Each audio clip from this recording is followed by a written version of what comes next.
Olá pessoal, bem-vindos a mais um podcast do Acontecendo Aqui. Estamos gravando no estúdio do Instituto Bertol em Florianópolis. Estou recebendo aqui com muito prazer dois executivos da Ativos Capital, que é o João Neto, que é o CEO da empresa e cofundador dela, e o Ítalo Coelho, que é um gerente de desenvolvimento, produtos, é o CPGO. CPTO. CPGO. CBDO. Ele vai explicar o que significa isso.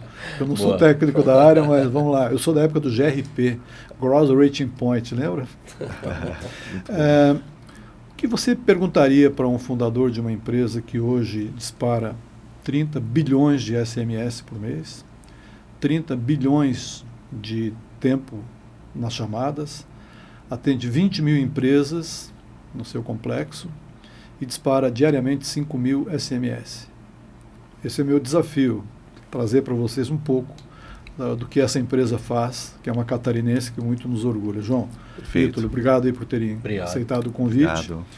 E eu vou perguntar para você, João, se você tinha esse espírito empreendedor ou se você teve que aprender na marra. Conta um pouquinho aí quem é o João Neto. Perfeito. A minha origem não foi para ser empreendedor, mas acho que há um espírito de empreendedor em todos nós. Meu pai e meu avô eram pessoas de empreendimento, mas eu tive uma educação para fazer concurso público. E o caminho da estabilidade. Muito em função, acho, da influência da instabilidade de empreender. Aquela questão da família, horas tem, horas não tem, dá certo, dá errado. Acho que a leitura que a minha mãe fez foi, olha, vai fazer um concurso, ter essa vida estável. Fui concurseiro, fui funcionário da CRT, ainda estatal de telecom no Rio Grande do Sul. Eu conhecia, aliás. Conhecia. E em determinado momento eu entendi que não era o meu caminho, havia algo já movendo. E na época foi isso, eu vou empreender. Não atual empreendimento, comecei em outros, mas havia um plano. Acho que tudo parte de uma ideia, de um plano, né? Eu fui funcionário até os 30 anos. Com 30 anos eu quero empreender, eu quero fazer algo pela minha vida, né? E aí você entendeu que o futuro é um alvo em movimento. Exatamente, esse é o desafio. É um alvo que está se movendo o tempo todo, tem que correr o tempo todo. Outro dia eu estava assistindo a um painel onde estava lá um dos fundadores do Airbnb. E ele contou a história do Airbnb. Ele disse que eles quebraram 3 vezes e só na 4ª vez é que eles conseguiram ir para frente. Qual foi o primeiro negócio que você montou e ele foi um sucesso ou ele foi um fracasso? Que bom que foi um fracasso. eu juntei um dinheiro enquanto funcionário nessa trajetória até os 30 anos e meu racional, eu vou investir esse dinheiro, vou conseguir produzir, que foi vendendo e comprando carro.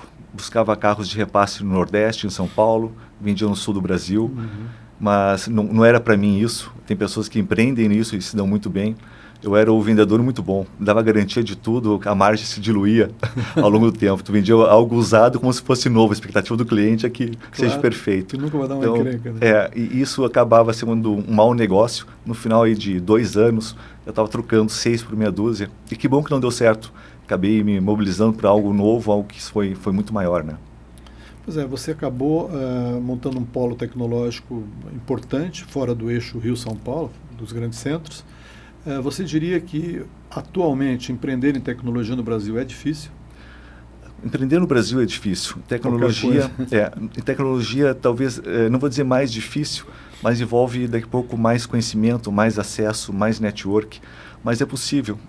Eu acho que o advento da internet, agora com a IA, está tudo acelerado. Entendendo que qualquer empresa, o grande diferencial competitivo dela vai ser velocidade, tudo está virando commodity, conhecimento virou commodity, tem acesso a muita informação que antes estava restrito a algumas pessoas em grandes centros. Então, hoje, mesmo deslocado num grande centro, você tem acesso à informação. Acho que o que vai diferenciar uma empresa de outra é com que velocidade você aprende e executa digamos, sonhar, planejar e executar. O desafio é fazer isso na velocidade adequada, porque daqui a pouco você está atrasado no plano ou atrasado nessa execução e o mercado está se transformando. Esse alvo em movimento aí, né? Esses 20 mil clientes que você tem, eles estão no Brasil ou você tem clientes internacionais no teu projeto? Nós, em 24, quase metade do faturamento foi fora do Brasil, focado no mercado do Brasil. Nosso maior case, por exemplo, foi o Uber Eats. Quando chegou no Brasil, já chegou e já saiu. onde nos contratou para fazer SMS para abordar todos os brasileiros, instala o aplicativo, ganha um cupom de R$ 49,90, uma estratégia utilizando SMS como forma de aquisição. Então, me parece que lá fora há um dinamismo maior de ter outros canais de aquisição de cliente, além de Google e Meta, né? Você montaria uma empresa de tecnologia fora de Santa Catarina? Ou você investiria de novo aqui em Santa Catarina? A Santa Catarina é um estado mais empreendedor, sempre liderando o crescimento no Brasil. Eu acredito muito em mentalidade, em cultura. Acho que a mentalidade e cultura em Santa Catarina é muito empreendedora. Me parece que é um estado, apesar da carência de mão de obra que existe no Brasil todo, me parece que a mão de obra daqui tem um mindset, tem uma soft skill adequada que a gente tem funcionar em outras regiões do Brasil. A gente tem uma certa dificuldade com mentalidade, com posicionamento, com comportamento, que me parece que melhora. Então, eu empreenderia em Santa Catarina novamente, e a gente vê que grandes players na área de tecnologia são oriundos de Santa Catarina, né? E acredito que não é por acaso. Acho que há uma mentalidade que gera esse resultado. E essa dificuldade que você falou, falta de evangelização antecipadamente, para quando chegar na tecnologia, esse teu cliente já deveria estar pronto? Essa é uma reclamação, não? Não, eu acredito que falta informação, apesar de nunca no momento da humanidade, teve tanto acesso à informação. Tem muitas pessoas daqui a pouco fazendo a pergunta errada e tendo a resposta errada. Me falta que a minha percepção é que temos mais necessidade de aprender a fazer perguntas do que ficar procurando respostas. Isso vale para um empreendedor ou vale para um funcionário. A gente está num momento aí de grande transformação com a IA. Será que a gente está fazendo as perguntas corretas? Como é que eu me mantenho, ou como é que eu me posiciono, ou como é que eu lidero esse momento? Talvez as perguntas estão... Muitas pessoas perguntando como é que eu fico vivo, em vez de como é que eu venço nesse momento, né? Eu acho que tem gente que vai começar a montar um escritório de criação de prompts. Já tem, Eu vendo por R$50 2 prompts para você. Já tem vários gurus na internet que fazem isso. Você montou um complexo de comunicação, cloud, tecnologia, serviços, né, que você descreveu como é que você faz. Você pensou que seria dessa maneira, ou ela chegou hoje onde está porque o mercado foi se moldando e você foi se adaptando e chegou nesse ecossistema que você tem hoje? A nossa origem foi telecom, então a origem de todos os negócios foi a Brasil Fone, que nasce em Chapecó, mas atendendo o país todo, o Brasil todo, e trazendo tráfego telefônico de fora do Brasil para o Brasil com chamadas telefônicas. Isso foi se transformando. O que era somente um canal, que era a voz, era basicamente atender call centers ou operações de calling card do exterior no Brasil. Daqui a pouco surge um novo canal que é SMS, e daqui a pouco a gente entende que o mercado vai para o conceito de CPaaS, plataformas de comunicação, onde em vez de ter vários canais, ser um multicanal, nós viramos um omnichannel, onde independente do canal que o cliente fala, a gente consegue entender que é um cliente só. Então, daqui a pouco ele fala por WhatsApp, por SMS, por direct, por ligação telefônica, e a empresa entender que é um cliente só por diversos canais. Então, a gente migra para um conceito de CPaaS andando. E é um processo que a gente entende que vai continuar andando. Mais canais que vão surgir. Essa IA agêntica, onde daqui a pouco a gente vai estar usando agentes de IA para se comunicar e se relacionar com o mercado, é um processo que não para. Mas surge algo muito básico. A gente tinha uma licença chamada STFC, então a gente tinha uma outorga da Anatel para explorar serviço de telefonia fixo comutado, focado em call center. Mas a gente não planejou isso. A gente planejou ser uma operadora, até de uma forma, até no começo do negócio, muito modesta, a forma que a gente se posicionava, e a gente foi crescendo nesse mercado. Então, dando uma volta grande, a gente hoje é muito maior ou muito diferente do que foi inicialmente pensado, e que bom que a gente vai se adaptando à realidade, né? Vamos falar um pouquinho do teu grupo, do tamanho do teu grupo. São 3 empresas, basicamente, 3 marcas fortes que compõem o teu grupo. E você tem uma quantidade de funcionários. Queria saber o perfil deles. São todos engenheiros, não são? Onde eles vivem?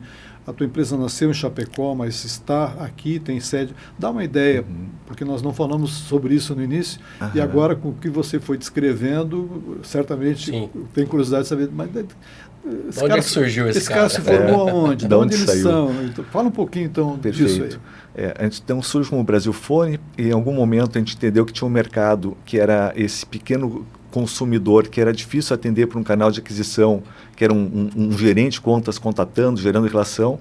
A gente fez um spin-off, criar Disparo Pro, onde um cliente poderia se auto-atender e ter acesso a canais. Para não confundir até o perfil de público e a proposta de valor, a gente criou uma segunda marca.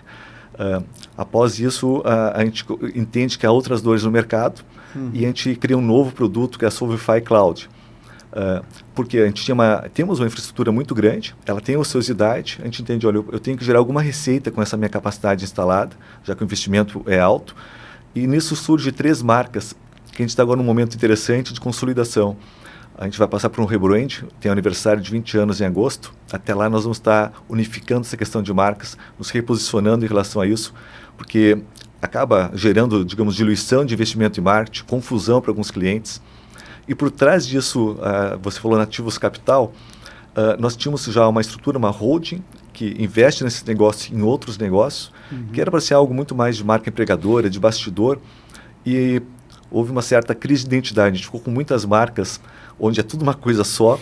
Então, a Nativos Capital existe, ela vai continuar existindo até como capital semente, a gente investe em algumas startups, alguns projetos dessa natureza, ela vai se restringir a isso, mas esse ecossistema, em agosto, aí, a gente vai fazer essa grande virada de marca, já antecipando, porque sei que isso vai ser gravado e vai ser visto ao longo do tempo.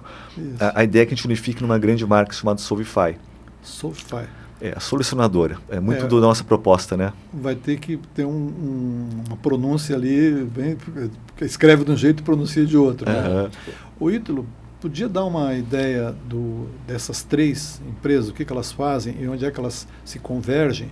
Para quem quiser contratar o serviço de vocês, contrata só um, é obrigado a contratar os 3. Como é que é a estrutura, objetivamente, para eles entenderem melhor um pouco? Perfeito.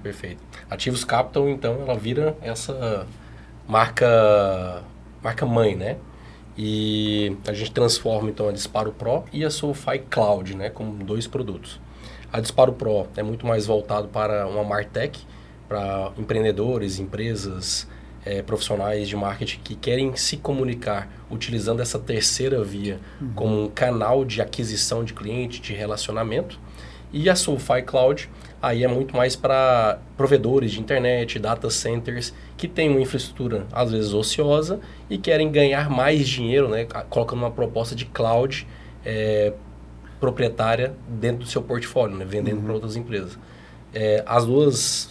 São 2 produtos totalmente separados, então não precisa contratar, né, o combo. E é só entrar em contato com a gente que a gente negocia.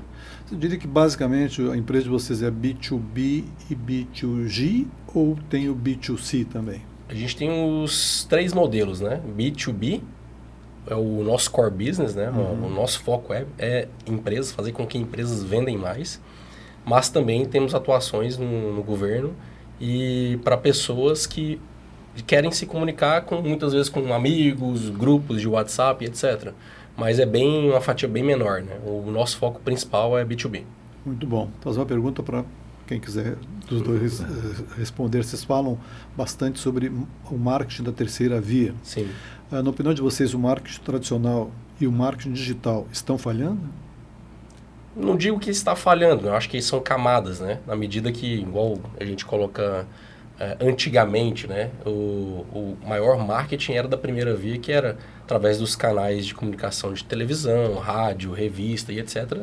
E até hoje funciona, né? Dependendo do tipo de estratégia que você usa, você acaba utilizando aquele canal ali como o principal canal de aquisição. Depois surgiu com as redes sociais, com a era da internet aí, a segunda via, né? Que veio para as redes sociais, depois muito explorado ali, né? Pela Meta, pelo Google e etc., os ads, né, da vida aí, todos os tráfegos pagos.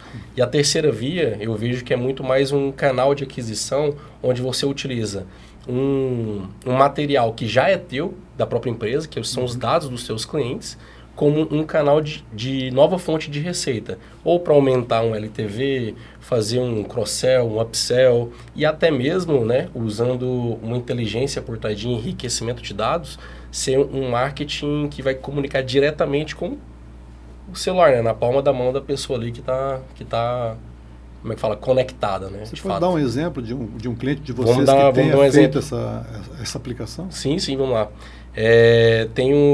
Acho que pode falar do Café com Deus Pai, né? Sim, Júnior Rostirola. Isso. É um cliente.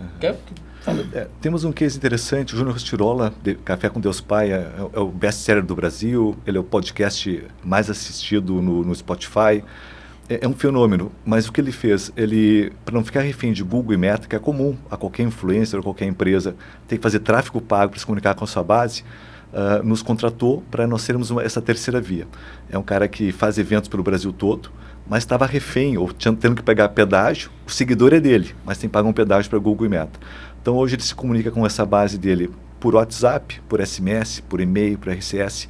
As pessoas que adquirem um livro recebem uma ligação dele, com a voz dele, digamos, com o uso de IA. A gente consegue chamar a pessoa pelo nome. Isso tem um peso para a pessoa que está ali, recebi o livro, está o autor fazendo contato. Então é uma questão de que é comum hoje a pessoa ter uma base de clientes, mas se relaciona com ela pagando novamente para Google e Meta.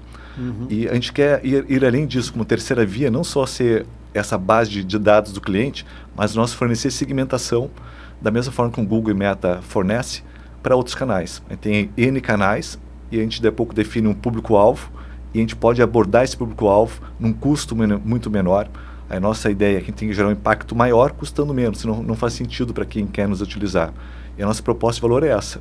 Há uma estrutura de CS que é ajudar a agência a gerar um resultado o maior possível, com o menor custo possível. O sucesso do nosso cliente é que ele consiga, daqui a pouco, gerar uma visualização, um print, um acesso até o e-commerce dele, um carrinho abandonado recuperado. Então, muito da proposta de valor é isso, é gerar algum impacto, algum resultado que vire negócio, vire venda. Se é somente para fazer uma comunicação sem impacto, não faz sentido. Faz um banner no estádio e tal e está resolvido. Exato. Muitas empresas viveram durante muitos anos do tráfego pago, com anúncios nos digitais, com funil, mas parece que isso já criou uma saturação, né? Você pega os influencers, todos eles têm 50 milhões de seguidores. Imagina esses caras todos os dias mandando mensagem os 30 bilhões que vocês usam. Por que houve essa saturação? Um descuido, um descontrole, uma terra de ninguém? Dentro da rede social, na web? Cara, então, eu acho que é muito mais por mau uso mesmo, tá? Eu acho que ferramenta, quando ela é mal utilizada, ela pode ser tanto benéfica como ruim, né? Dependendo da estratégia que a pessoa quer aplicar ali. Eu não enxergo que vá morrer assim, o tráfego pago, não. Acho que são estratégias diferentes, né? A estratégia do marketing de terceira via, que é o que a gente levanta a bandeira, é muito mais daquele ponto de vista de você se relacionar melhor com o teu consumidor, né? E com inteligência artificial, que a gente vem aplicando lá dentro da empresa, a gente consegue ter uma hiperpersonalização dessa comunicação. Então a gente consegue entender quem é a pessoa, o que ela faz e comunicar com ela no formato com que ela quer ser comunicada. E aí isso para a marca, do ponto de vista de interação e de conexão, acaba sendo muito maior, né?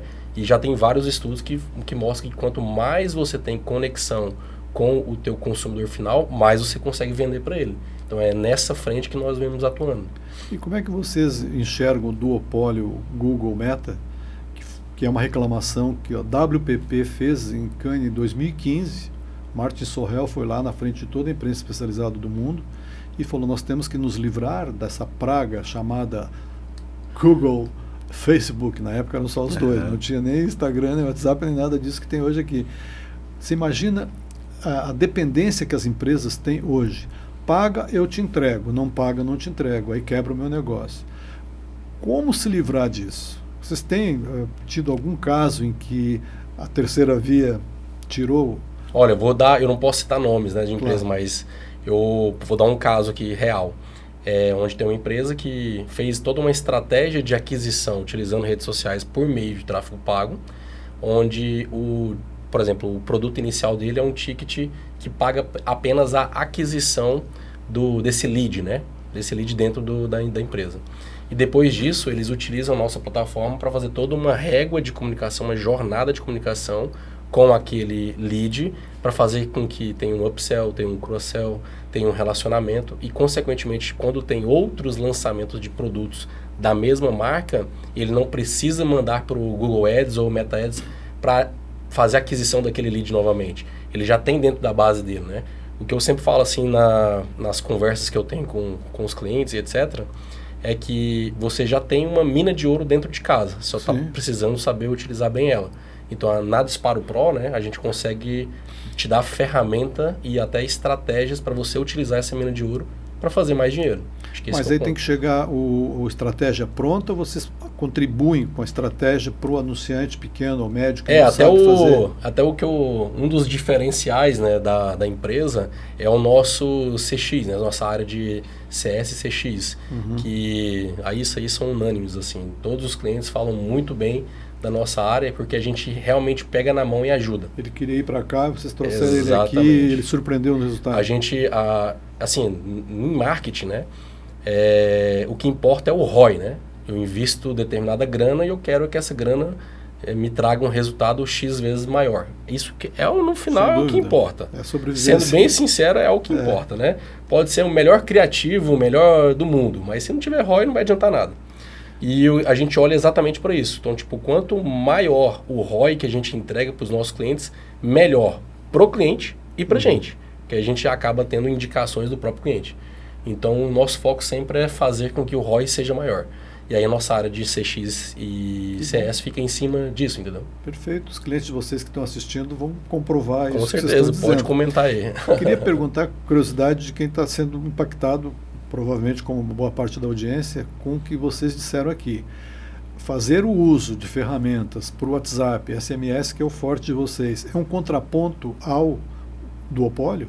Eu posso tocar todos os meus negócios sem o duopólio jogo tudo via WhatsApp, SMS, eu consigo fazer a captação, transformar lead em venda. É possível garantir isso? Digamos, é possível, mas acho que a leitura correta é complementar. Daí a pouco, se a minha verba era 100% em duas alternativas, nós nos colocamos como uma terceira via. Daí a pouco o custo médio dele vai cair, esse ROI vai ser mais bem, o retorno melhor desse investimento. Mas o principal, e a gente tem sempre desafiado a quem nos procura, é testar.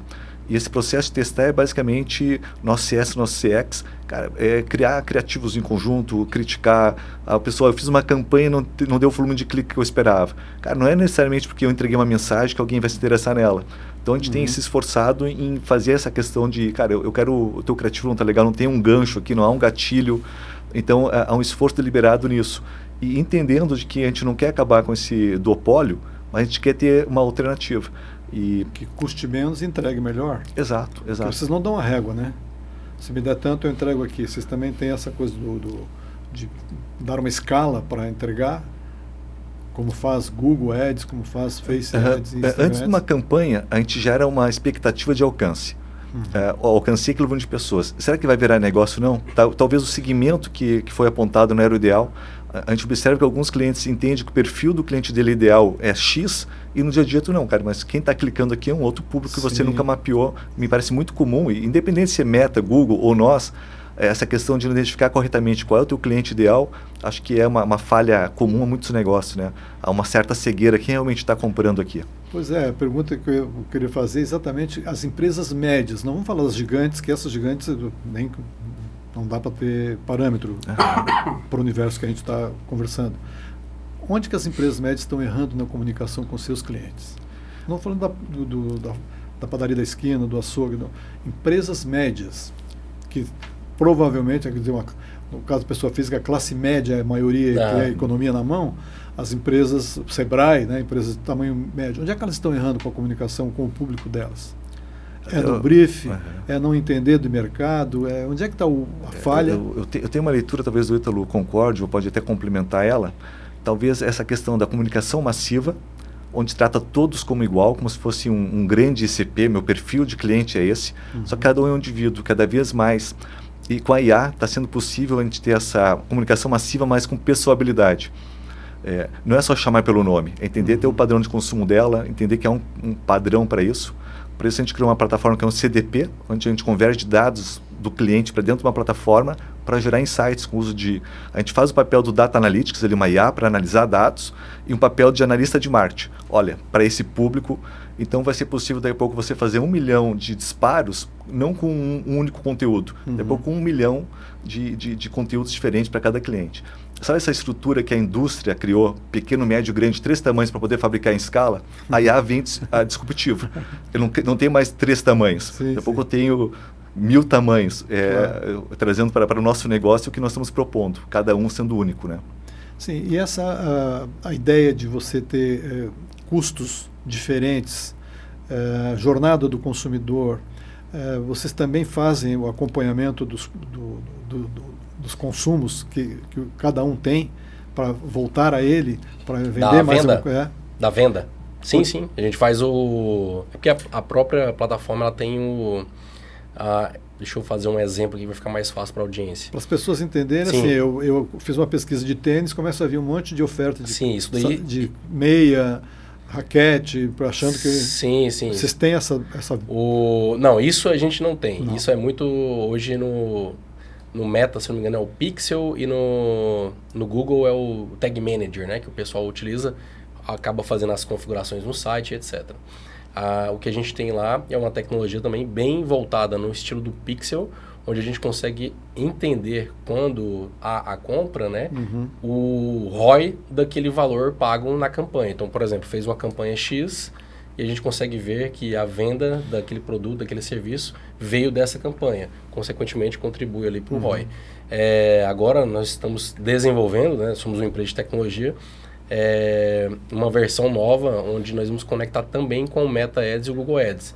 Então, num futuro bem próximo, espero que em alguns meses, né? Esse ano ainda, a gente tenha dentro da própria plataforma toda a parte de gestão de tráfego pago, Meta Ads, Google Ads e Disparo Ads dentro da mesma plataforma. Então, aí ele vai conseguir comparar qual plataforma realmente está dando o retorno que ele precisa. Mas ele compra dos mesmos lugares que ele compra hoje. Sim, integração. Compraria não só por tem meio de integração. Dispêndio Não. É só integração mesmo para entender dos dados, né? Pois o consumidor está cada dia mais exigente em vários aspectos, né? Quer a autenticidade das empresas, quer seriedade, quer conhecer os propósitos, comportamento dos acionistas da empresa, né? Para definir, é um rigor, mas tem isso. Vocês acham que o futuro do marketing está mais na conversa do que na publicidade? Eu acho que, sendo relacional, vai cada vez mais para a conversa. A gente vê que o CPF, o CNPJ, que antigamente tu conhecia a empresa, não conhecia o dono dela. Tu tinha um fenômeno com o Luciano da Hang, vários, sei lá, João Nacimed, pessoas que o CPF ficou tão grande ou maior que o CNPJ, que há uma necessidade de identificação. Então, eu acho um caminho sem volta. A gente vê as grandes corporações, há grandes empreendedores, grandes líderes, pessoas públicas se posicionando para dentro do negócio, mas principalmente para fora. Então, me parece que é um caminho sem volta isso. Eu que sempre tive um perfil lá, o profile, tendo que me reposicionar, ter que, daqui a pouco, ter um nível de exposição maior, que não é natural para mim. Sim. Mas entendendo como benéfico necessário para o negócio. Claro. Network é para isso, né? Exatamente. É o que eu digo sempre, só complementando a resposta também, que eu digo sempre assim, tudo no final é comunicação. Publicidade, de algum jeito, você vai comunicar algo, a mensageria, ela vai comunicar algo, tráfego pago vai comunicar algo. Então, o que importa no final do resultado mesmo que precisa ser gerado é como que a empresa está se comunicando com o público dela, né? Se é publicidade, mídia, outdoor, tráfego pago, isso aí eu acho que é um meio, né? Um meio que é utilizado para fazer a comunicação. Mas o que vai gerar resultado mesmo é a comunicação em si. O como você está fazendo essa comunicação. Pois é, antigamente você tinha massa, o mass media, né? A mídia de massa, e hoje você tem o marketing one-to-one. Você pode falar de maneiras diferentes, né? Todo mundo fala de IA, nós falamos umas 38 vezes aqui por minuto o IA, e todo mundo fala. Mas, na opinião de vocês que mexem com isso 24 horas, a vida inteira, e vão cada vez usar mais isso, a IA está mudando a relação entre o consumidor e as empresas? E onde e como isso está mudando a relação? Muito. Acho que dá aquele exemplo da menina que pesquisou. Para entender um pouquinho disso. Hoje, com uma venda feita com utilização de IA, em vez de criar um lead, um caminho para um e-commerce, uma menina em Goiânia, ou tem uma festa sertaneja para ir no final de semana, a previsão do tempo é X, conversando com o chat. E o que aconteceu? Em vez de dar um link, ela criou uma sugestão de roupa, né? Veio 3 fotos com o botão comprar dentro do chat, onde ela nem sabia. Dentro do próprio chat, ela fez uma compra, onde ela não foi direcionada, ela não pesquisou sobre propriamente se era um vestido ou se era uma bota. Montaram um look country ali para a festa sertaneja que ela ia, e 3 opções. O que aconteceu? A maioria das empresas não está preparada para conversar com IA. Algumas empresas já estão, mas é uma questão de pouco tempo todo o copyright vai ser para leitura de humanos e leituras de IA para poder fazer essa composição. Então, ali naquele contexto, ela apresentou uma dor e virou uma venda direto, onde vai direto para o checkout. A pessoa, olha, é isso mesmo que eu preciso. Então, é um mundo em transformação. Não mais é IA apoiando um e-commerce, mas a própria IA sendo e-commerce. Ele não saiu daquele ambiente para fazer uma compra. E é só o começo. Pois é, a TV 3.0 que está para chegar, a TV conectada, o pessoal de televisão está prometendo isso, né? Parecido com isso. Talvez não com a mesma velocidade das redes sociais, porque vai ter que esperar o programa tal, que vai ter as tags que eu posso comprar, posso interagir, posso modificar. É um avanço, mas estaria um pouco longe, né, do que já é feito hoje com a internet. Vou te dar mais um exemplo de aplicação, tá? Isso dentro de casa. Acho que nem o João está sabendo disso. Quer baixar o microfone dele? Vamos lá. Eu acho que eu entrei em dezembro ali, né? 15 de dezembro eu entrei na Ativos na Disparo Pro. E eu cheguei fazendo com que o time nosso de marketing, que hoje é chamado time de growth, em vez de gerar apenas conteúdo usando o SEO, né? Que normalmente o pessoal acaba utilizando, aplicando o GEO, né? Que é mais voltado para os agentes. E aí, em resumo, hoje, eu até analisei isso semana passada, 3% dos nossos leads orgânicos já vêm por indicação de chats, de agentes. 3%? Exatamente. Desse volume todo que vocês têm? Exatamente. 3% dos leads, né? Ah, dos leads. Dos leads, isso. Já vem dos chats. Ou seja, provavelmente o cara deve estar pesquisando alguma coisa de mensageria e aí perguntou lá, qual empresa pode fazer isso para mim? E aí veio lá a indicação do Disparo Pro. Pois então, o próprio cliente é a tua publicidade, né? Como o Kotler falava, né? Sim, sim. Faça o seu cliente se apaixonar por você, que ele vai ser a sua publicidade.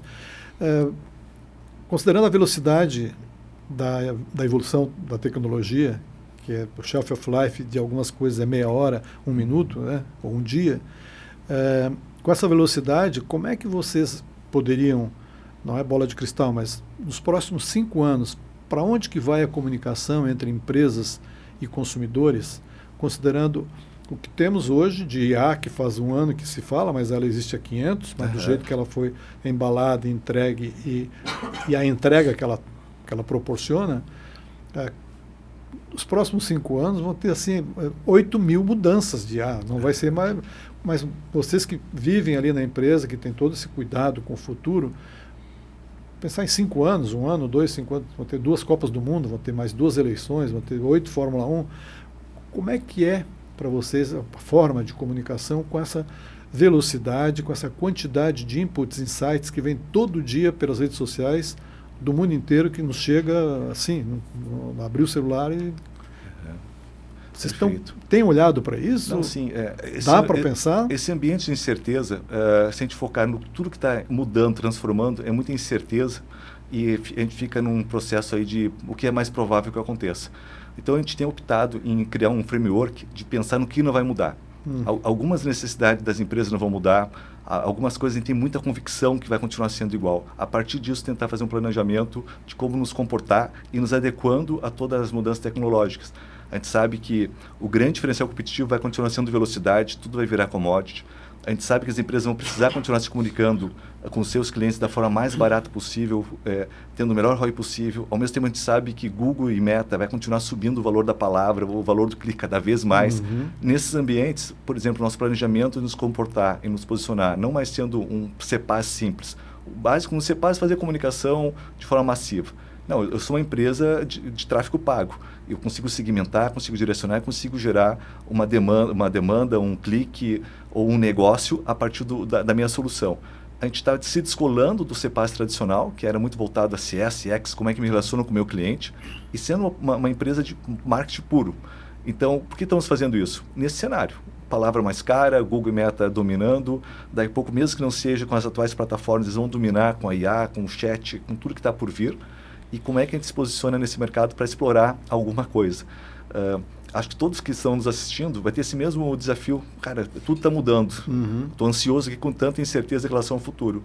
a foca no que não vai mudar, cara. Essa dor continuará existindo, independente de qualquer coisa. Esse é um pouquinho mais para lá, um pouquinho mais para cá, mas o centro é ali. Exato. Que tamanho tem a sua empresa em termos de estrutura de pessoal, perfil dos teus profissionais? Você falou que fazem criativos, orientam planejamento, tecnologia, e o faturamento do teu grupo em 2025? Só para o pessoal ter uma ideia de vocês. Começando pelo final, a gente faturou 160 milhões no último exercício.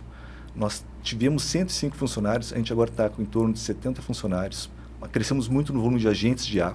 Talvez a gente está agora, sei lá, com 70 funcionários, com 200 agentes de IA. Isso está gerando um ganho de qualidade. Dor de barriga, né? Por exemplo, na área de engenharia de software, a gente está hoje produzindo mais, com mais qualidade, mais rápido, usando IAs para isso. Tá. A gente tinha um time, sei lá, composto por sênior, pleno e júnior. Cara, tem time só sênior e muito agente IA que faz, às vezes, do pleno e do júnior. Então, resumidamente é isso. São 20 anos de história. E agora, nesse ano, reforçando, a gente vai estar se consolidando com uma única grande marca. A gente quer fazer esse rebrand aí e comemorar os 20 anos nessa nova fase, virando uma empresa de marketing. Então, eu ia fazer uma pergunta final aqui. Qual é o grande passo da tua empresa? É esse rebrand ou tem aquisições em vista aí? O que você tem de futuro para nos dizer? A questão de aquisição é algo que não está no nosso radar. A gente entende que é possível crescer de uma forma mais barata, não com essa disputa pelo mercado, mas tendo um novo modelo de negócio, por exemplo, esse insight de não ser uma empresa puramente CPaaS tradicional. Não, vou me reposicionar, ter uma leitura, eu entendo que tem uma dor, tem margem, tem dinheiro na mesa para isso. A nossa visão de crescimento vai nesse sentido. Se tiver alguma empresa que tenha sinergia, não digo nem faturamento, sinergia com essa proposta de valor, ela tem uma agência que é interessante para nós adquiri-la, porque ela vai nos dar velocidade de aprendizado. Eu acho que conhecimento é o principal capital a ser adquirido. Quando eu falo conhecimento, pessoas, insights que aquele time tem que eu não tenho, isso pode me acelerar, né? Muito bom. Eu fiz aqui 4 questões para a gente encerrar. Eu vou dizer uma coisinha para você, você tem 5 segundos para dizer. Pode ser uma palavra, uma frase, papum. Uma tecnologia superestimada hoje. IA. Uma tecnologia subestimada. IA também. Explica isso. Tem algumas pessoas com a leitura incorreta, estão superestimando o que ela pode produzir, porque estão com uma leitura incorreta de como utilizá-la. Então ela acaba superestimando algo que não vai entregar dentro da leitura dele. E ela, daqui a pouco, está subestimada, que se tiver a leitura correta, dá para fazer muito mais do que está se propondo. Então a gente vê que temos aí 3 anos de jornada de IA. A gente estava inicialmente com a leitura incorreta, gastando muita energia em algo que não gerava resultado objetivo, né? Perfeito. E o empreendedor que te inspira? Cara, eu acho que hoje, não só pelo tamanho dele, Elon Musk é o cara que empreende diversas áreas com maestria. E agora, para encerrar, ali um conselho que você pode dar para quem quer empreender em tecnologia. A comunidade acontecendo aqui é tua. Eu acredito que o grande desafio de todos que vão empreender em tecnologia, em qualquer área, é poder se posicionar, ter uma clareza de objetivo. Na dúvida, não avança. Com medo, avança mesmo assim. Vá com medo mesmo. Mas se ainda não tem uma clareza do que quer fazer, primeiro tem essa clareza antes de sair gastando energia, cheio de dúvidas, cheio de opções. Escolha um caminho e mesmo que não tenha a visão do caminho inteiro, não consigo ver o final dessa jornada, mas possa dar os primeiros passos e a cada milha andada enxerga mais uma milha para frente e vai construindo a sua história. Mas não seja o medo algo que trave. Mas, na dúvida, eu sempre aconselho, não tem clareza, não começa. Tenha uma ideia muito clara do que você quer fazer. Ok? É isso. Muito obrigado ao Ítalo e ao João pela presença aqui, por tudo que vocês trouxeram. Gostei muito dessa conversa. Espero que vocês também tenham gostado, eu acho que sim. E até o próximo podcast aqui no Instituto Bertol. Um abraço. Obrigado. Obrigado.